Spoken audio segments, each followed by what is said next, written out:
একটা বয়সের পরে কষ্টগুলো তরল থাকে না, জমাট বেঁধে যায়। অবহেলাগুলো শক্তি হয়ে দাঁড়ায়।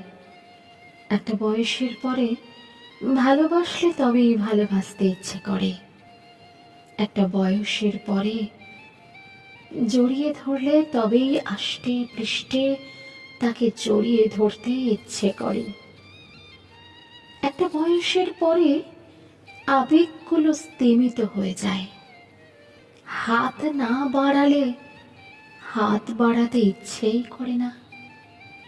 একতরফা শব্দটা বড্ড অ্যালার্জি হয়ে যায়। একটা বয়সের পরে মনে হয় ছোট থেকে জেনে আসা অনেক কিছুই আসলে ভুল ছিল। একটা বয়সের পরে নিজেকেও একটু গুরুত্ব দিতে ইচ্ছে